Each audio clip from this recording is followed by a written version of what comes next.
Eliza. That's a fun name. I know, that is a fun name. My name is so boring. It's like Emily Hughes. Emily Hughes. Eliza Rune says, hi, ladies. Josie Murphy says, hi there. And then Laura Harvey says, hello from Maine. So we've got some people joining. And those of you on Instagram, if you have questions specifically around using essential oils with the elderly, now is the time to ask them. And Danny. Oh, here we go.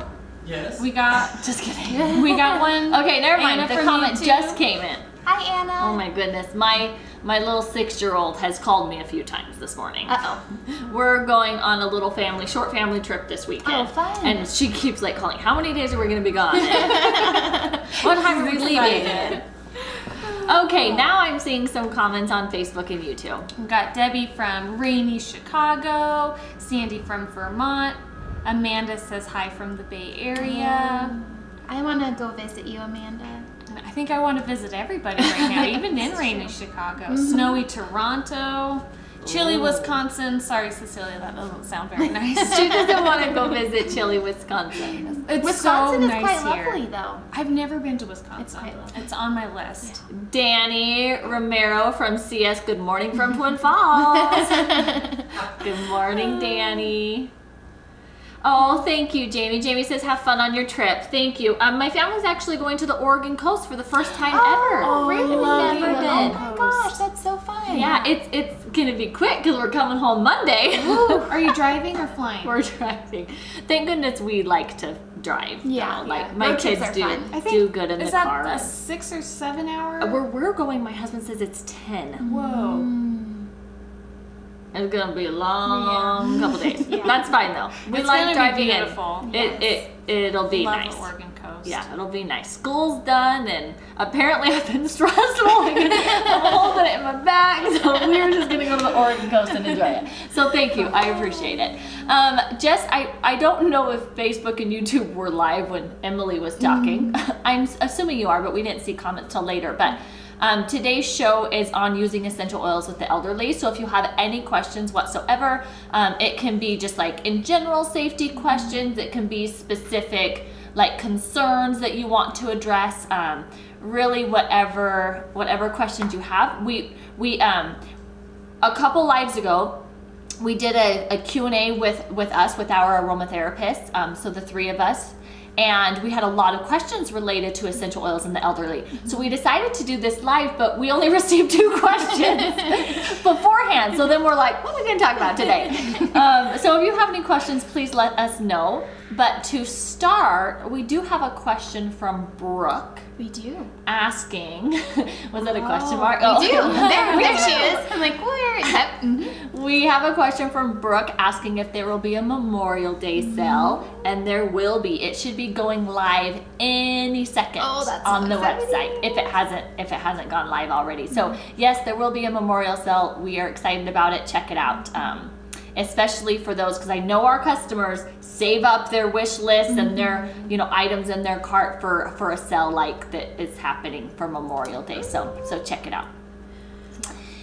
Okay, so does anybody remember the 2 questions we got asked? I can find them, but I thought what we could do is just start with some of the general safety information of using essential oils with the elderly, because it is a little bit different, right? You do want to be a little bit more cautious. So, Katrina, do you have any feedback on using essential oils with the elderly? I think a great place to start is kind of thinking how you would use essential oils for young children, right? A lot of the concerns that you want to watch out for specifically, if you're applying topically, remember, senior citizens have a thinner skin, so dilution rates will probably be a bit lower than if you were to do for just a healthy middle-aged adult.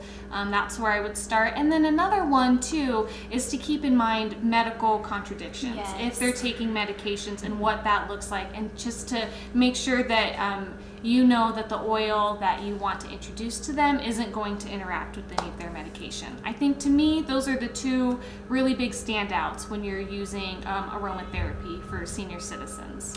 And something with dilution to keep in mind, I mean, oftentimes we just recommend that you follow the Kid Safe Dilution recommendations. And we have a Kid Safe Dilution chart on the website. You can find it on the blog, or you can find it on our downloads page. So that would be planttherapy.com/downloads. And you can just use that dilution chart to know what dilution to start out with the elderly, because their skin is more thin and sensitive, actually. Yes. Yeah, both. Like Katrina mentioned. Yeah, and I think the biggest thing for me is just making sure that you're really educated on the medications that they're using, because you don't want to use essential oils that could potentially cause a contraindication, or there are some essential oils that you don't want to use with like specific concerns like diabetes, things like that. So high blood pressure is another one to keep in mind. So that's really important as you're exploring using essential oils with the elderly, is having a good understanding of what they're experiencing and taking that into account before using essential oils. I do see. Oh. No, you go ahead. And then I've got 2 questions. Okay. Well, Erica, who wants to answer Erica's question? Erica's asking what age is considered elderly, and I would be curious to know, like, what if we all have the same answer. So my thought, I'm thinking like, the people that I know, the age that when I start to see, you start to see their skin really start to thin out. My answer, I mean, if we're just like saying elderly for kind of this general topic, I would probably say like upper 70s and older. Yeah. I think is like, just like from like my grandparents and parents and seeing the age that they're at, that's probably what I would probably do, like late 70s and older. Yeah, I was thinking about mid 70s. Yeah, okay. Yeah, and I think I'm with you guys. I do think it is very dependent on the person, too. For sure. As far as trying to create an average, I would say mid 70s. But just my experience with my own grandparents, I have one grandpa who is 70 years old, and this past weekend he was jumping on the trampoline with my son. A few years ago we went and ran like a half marathon together. Like, he's very active, very healthy. On the other side, I have a grandpa who has pretty severe diabetes, has some significant health issues, and even though they're around the same age, I would approach those 2 situations differently just based on their health. Yeah, and I do think, like we talked about, right, medication, there might be someone in their 80s that not on any medication, and people in their 60s or 50s who are on medication, and you would need to address it there. I see some people saying you're way off, try 90s, but then I see other people like Pam and Nancy saying, their skin started to thin out in their 50s, and Pam saying they're 74 and their skin is thinning. And so I think that, to Emily's point, like, if I had to do a general just based off of, like a general, I would say probably upper 70s, but just to Emily's point, every single person is different.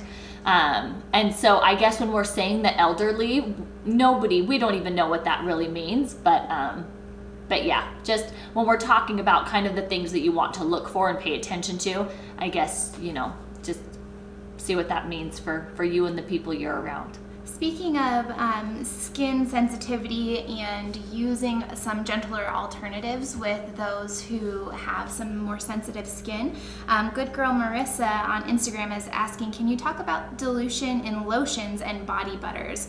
I feel like I'm using enough. I recently purchased vanilla ylang and bergamot. So I thought we could just talk a little bit about, like, is it different diluting essential oils in lotions? And how would you guys approach that?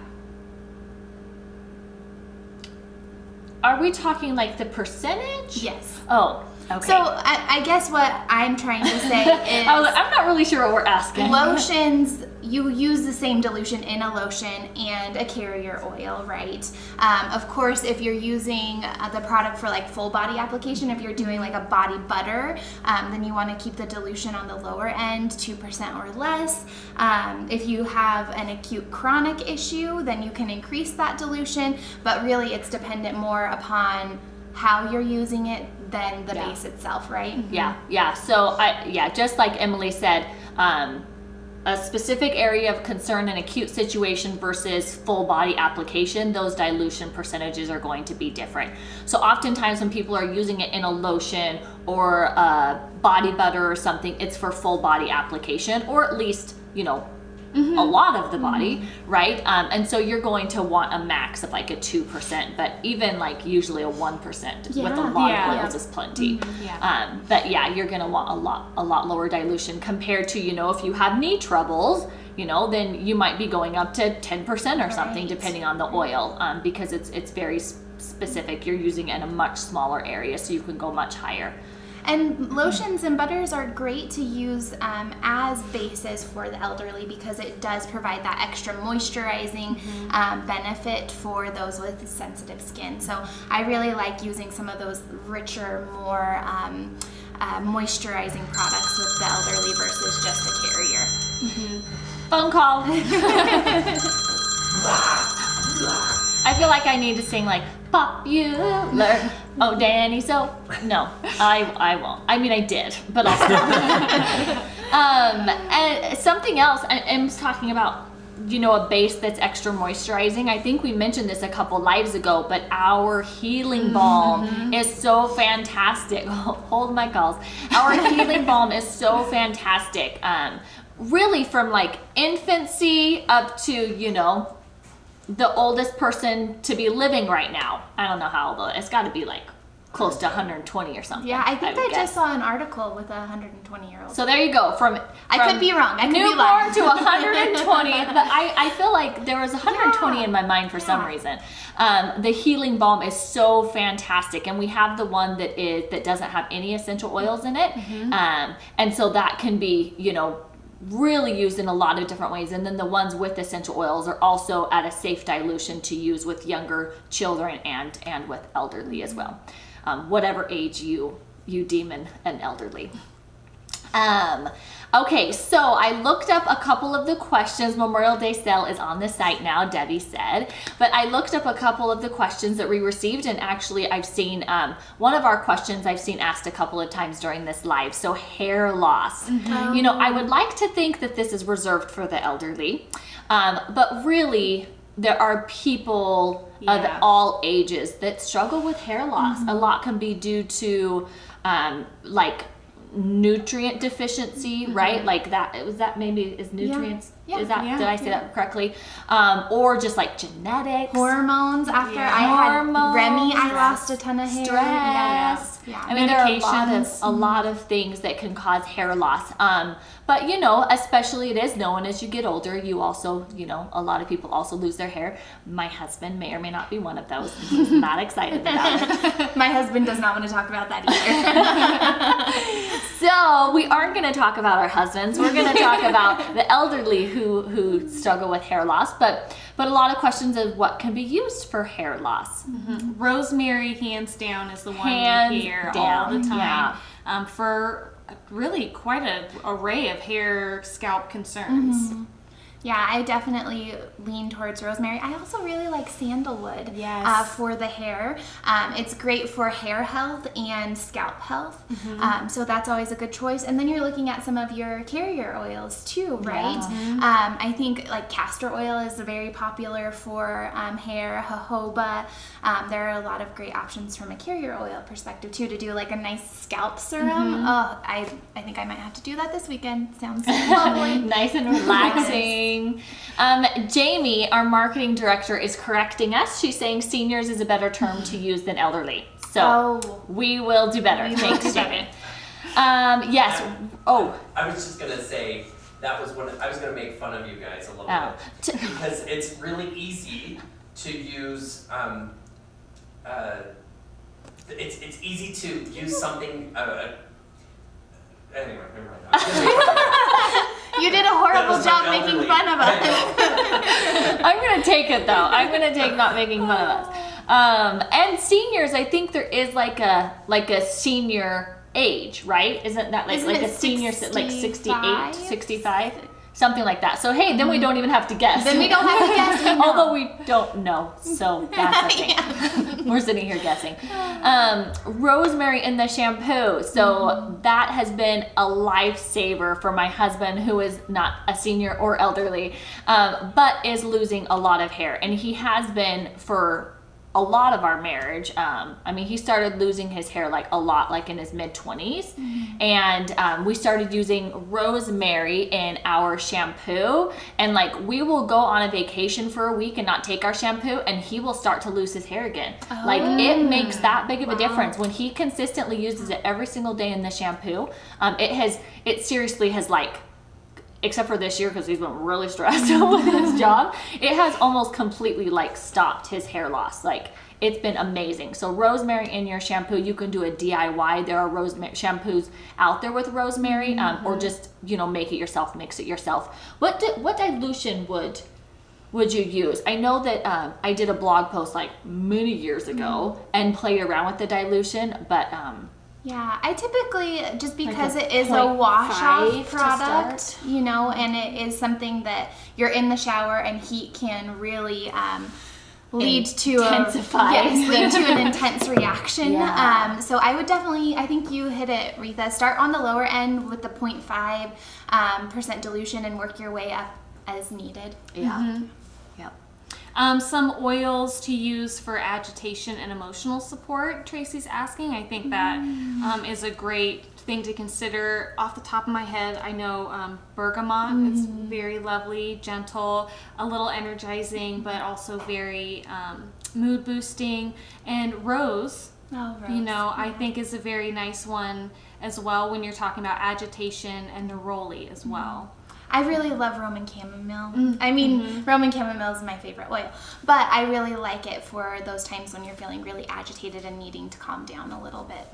The other thing I wanted to talk about is, as we're talking about rosemary, it's also really good for things like focus. And I think that's really important. And it's actually the second question we got. Brain Oh, great. fog. Yeah. Brain fog Brain was the fog. second question that we got. There So we yes, go. rosemary. Yes, Rosemary. yeah, so I love rosemary for any kind of brain fog. I also really like black pepper for any kind of fogginess. You can look at citruses, some of your other mints, things like that.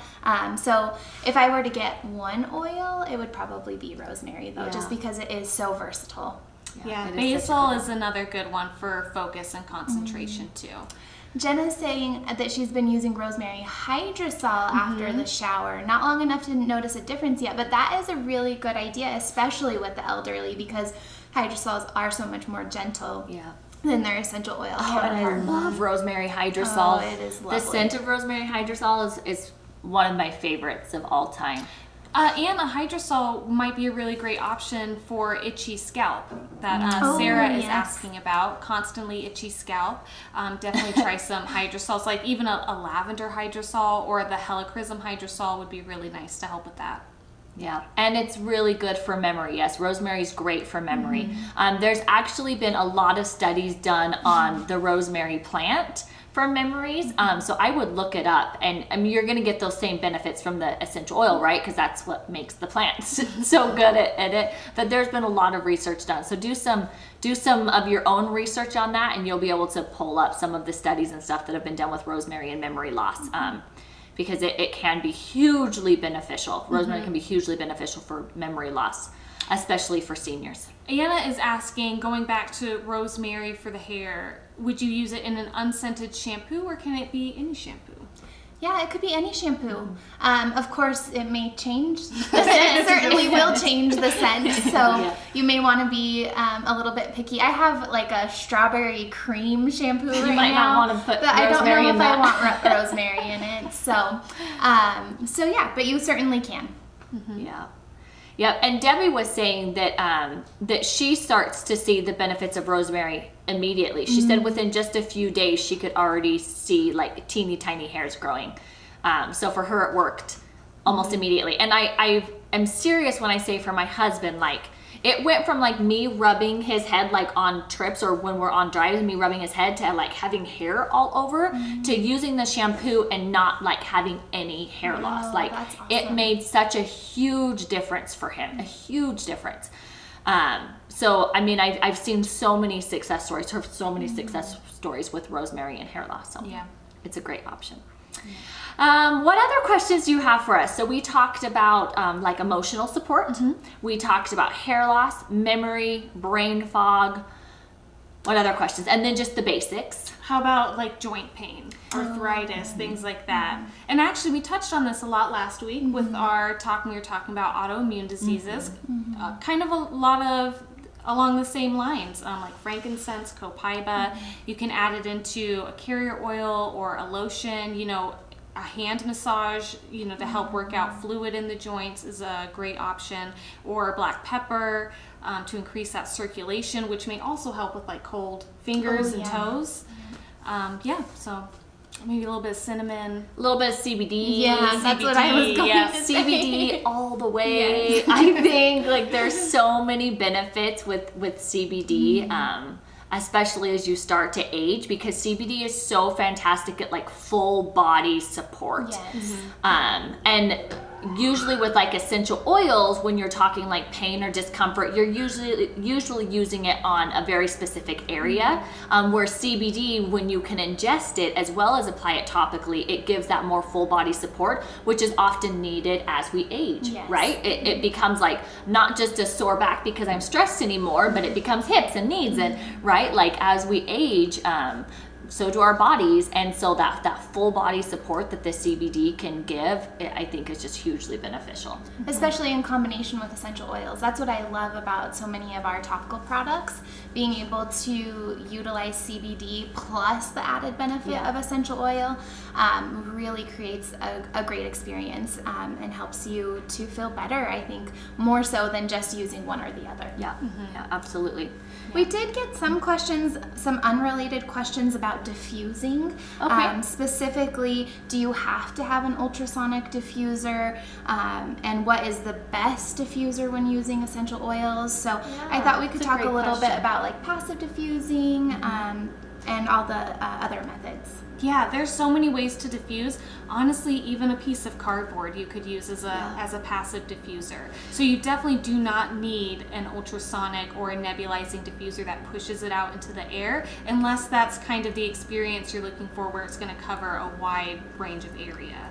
Yeah, so I think to Katrina's point, like there's a couple things that I look for when I'm figuring out what kind of diffuser I want. So what's the square foot area you're trying to cover? And then why are you diffusing? So for example, like during cold and flu season, I'm going to use my ultrasonic diffuser with like germ fighter or germ destroyer, so the oils are actually being dispersed in the air and cleaning the air, right? A passive diffuser is not going to help with that. So I think if you like, why are you diffusing and what square footage are you trying to cover? And that can really help let you know what diffuser is best. If you're trying to cover a large square footage, then like an ultrasonic diffuser is going to be the best option. If you're trying to like clean the air, or you want that oil dispersed into the air for whatever reason, then you want the ultrasonic diffuser. But anything like relaxation, energy, emotional support, you just need to be able to smell the oil. So whether that's applying it topically near where you can smell it, or using it in a passive diffuser where you can smell it, passive diffusers work great for that option. Like, I just love the cotton ball method. Like so simple. Putting a little lavender or something on a cotton ball next to my bed, so I can just get that passive inhalation while I'm going to sleep, and I'm not affecting anybody else really in the house. Yep. So it's definitely depends on what you're looking for, what you prefer. To say there's a right or wrong way to do it, you know, it's always hard to make a blanket statement when it comes to aromatherapy. Yeah. Healthy In and Healthy You says, I just came across all my diffuser necklaces yesterday. Haven't worn them in so long. And I love, when I'm just trying to use essential oils for just myself, I love using diffuser jewelry just because it's easy, it's cute, and it doesn't really impact anyone around me. And you can really manipulate the strength of the aroma on passive aromatherapy jewelry, because the more you add, the more frequently you add, the stronger it's going to be. Or you can let it disperse and let the volatiles evaporate and just have a really light, gentle aroma as well. So that's nice. Whereas kind of when you're diffusing in an ultrasonic or a nebulizing diffuser, it's a little more difficult to manipulate the strength of aroma that you're experiencing. But for those, I don't wear very much jewelry. It's very rare that I have like a necklace on or even a bracelet. I will wear earrings sometimes, but even that's not on a regular basis. I just don't wear very much jewelry. But one of my favorite ways is kind of just like for myself only is to use a roll-on on my wrist. Because that allows me to like apply it and then put it up to my nose when I want it. And when my hand's down, I don't even smell it, right? People around me aren't smelling it. So that's a personal favorite option of mine, is to apply a roll-on on my wrist and then just smell it, put it up to my nose and smell it when. Yeah, I love roll-ons, like our energy roll-on and our peppermint Love one are my energy two favorite. roll-on, yeah. And you can even just rub it in your hand And then just inhale Yeah. like that too, and then just toss it in your purse or your bag and use it whenever you need to. Yep.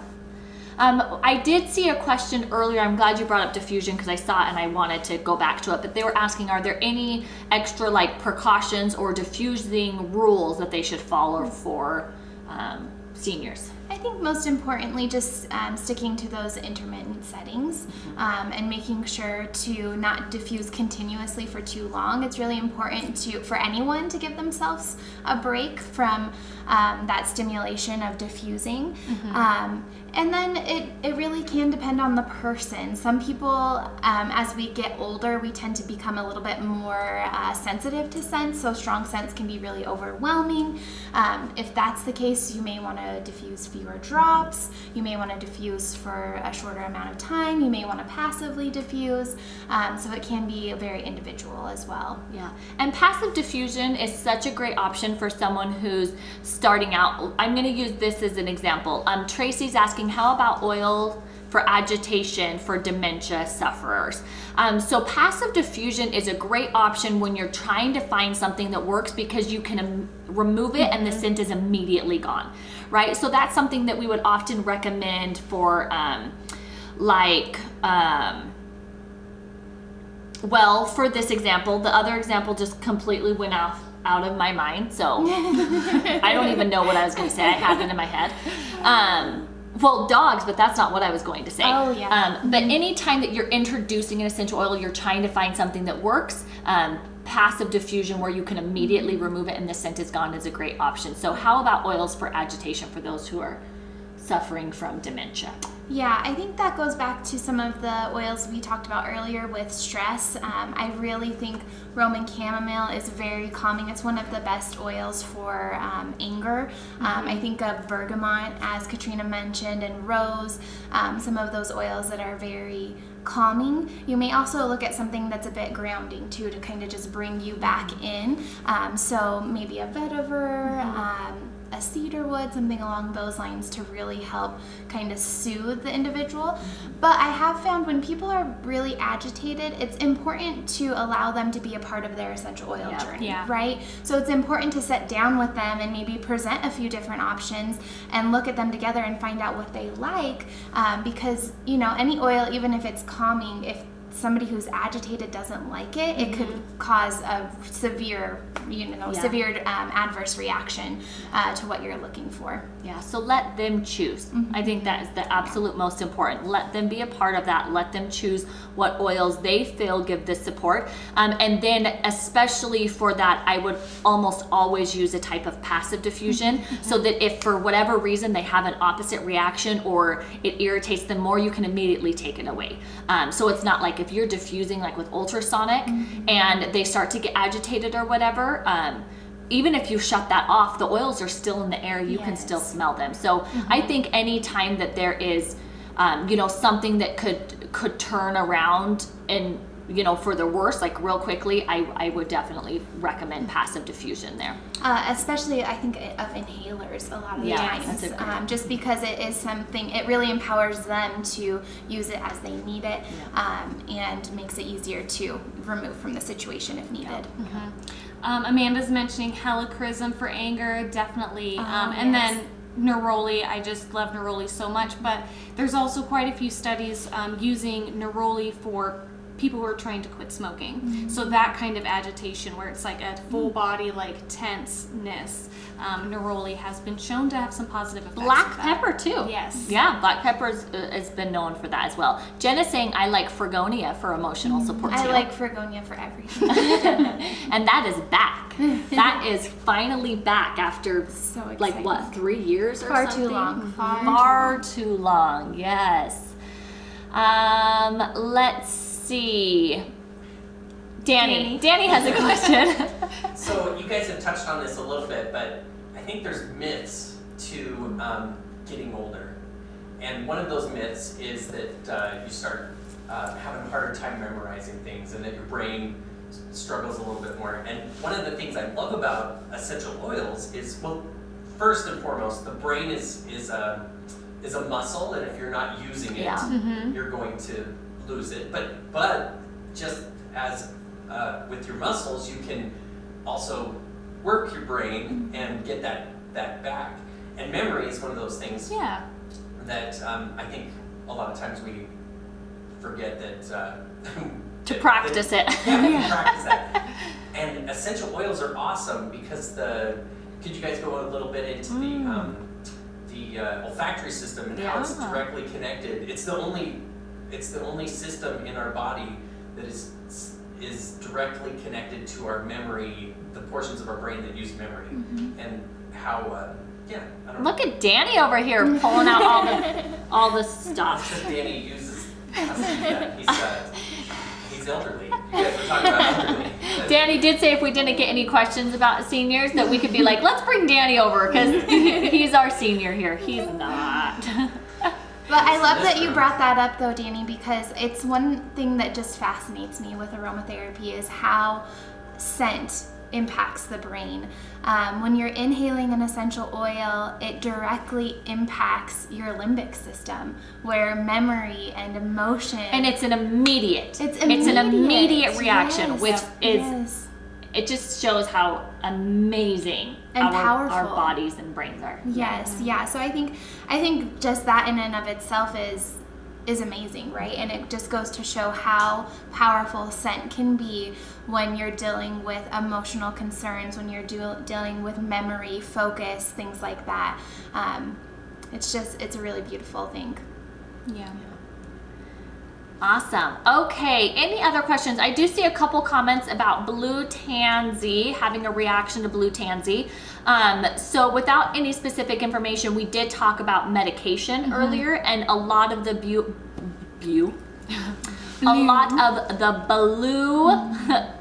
blue oils, sometimes you have to be careful with those when you're on some different medications. Yeah. So. Yeah. And blue tansy too is just a bit, it's really pungent. It's intense. It's honestly, for me, I struggle with it. It just makes my stomach turn. Some people really love it. It's a very, very strong oil. And especially when you look at the variants of chemazoline. I think we talked about this recently too. We brought in a batch of blue tansy that was just amazing, and it had such a high amount of chemazoline that the essential oil was almost black. And I remember I was working with a customer who was like, I love blue tansy, I buy it all the time, I bought this batch from you guys, and it is over the top. And I diffuse it and it like clears out my whole house, like what is going on? And it really came down to that chemazoline content. And so yeah, I think blue tansy is one that you want to be a little bit cautious with because it is so potent. Yeah. Tammy, question. I am also looking for something to help with internal drying. My lips literally stay chapped now, especially with the AC running. Any tips? For chapped lips, Water. water. Drink lots of water. The healing balm for lips, I cannot say enough. I buy the healing balm, I melt it down, and I pour it into lip balm tubes for myself because I get very chapped lips as well. And when I use it regularly, and especially now the AC is running, like the air is kind of drying out. The it's sun very helpful. being, if you aren't using sunscreen on your lips, the sun is, frying your lips, which causes dryness. Yep. So drink lots of water.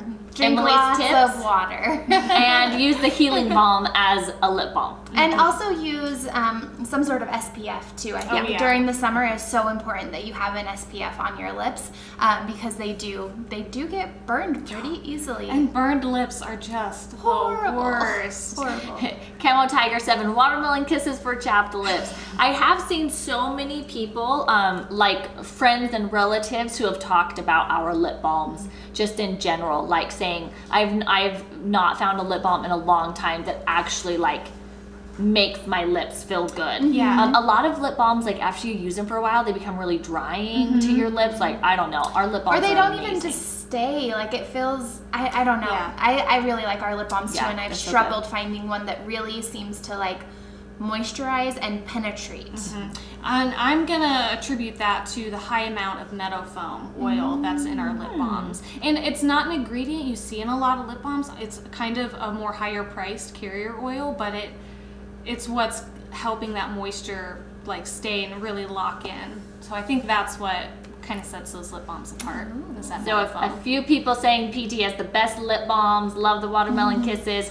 April Maria says that's a great idea. Healing balm melted for lip balm. Thank you. I would just simply caution that because it is such a soft formula, it will melt within your tube. Like if you're carrying it around in your purse, I've had several times where I open it up and now the lip balm's in the cap. So you could also, when you're melting it down, if you have some beeswax, just take a little handful of that and put it in there, and it'll make it a little harder so it won't melt as fast. But if that messiness doesn't bother you, then You could also do like a tin, maybe like a small Yeah. tin. That might be better for if because of how quickly it melts.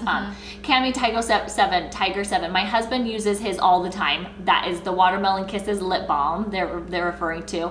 I have no budget limit if I add a lip balm for him.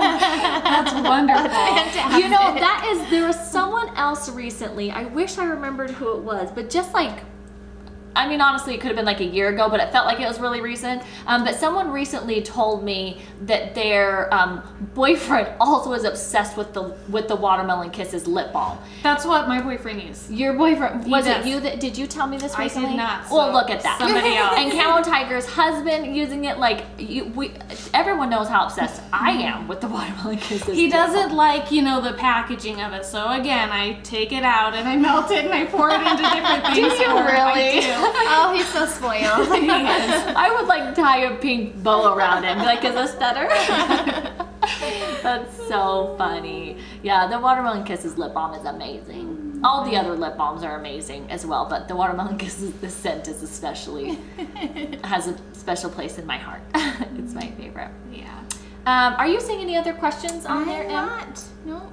Okay, I haven't seen any other questions, but we'll give you just a minute longer to add any other questions as Katrina shares her last words of wisdom. Oh, I don't know. my last word. I was like, who do I pick on? I chose you. Really, we just need to kill some time while we wait to see if there's any other questions. Katrina's like, I don't know, like being put on the spot. You're so grounded. Oh, oopsies. Speaking of being put on the spot, we have a stand-up meeting every morning. No. And We have should just call it the put on the spot meeting. I was put on the spot today, and I'm still stressed about it. we have My back is hurting. Mine too. Okay, we have 3 pillars of focus that have been our focus since the beginning of the year, and I got called on a few days ago. Couldn't remember them. Seriously, like Paul's even trying to give me a hint. He's sitting there like pretending like he's running, and I was like, really, I have no idea. Zero. I had 0 idea. Can you tell our customers what they are? No. Yeah. Because I don't like being put on the spot. Okay, let me see if I can remember. I believe in you. This is sad. I don't. Here's this one. Fast service.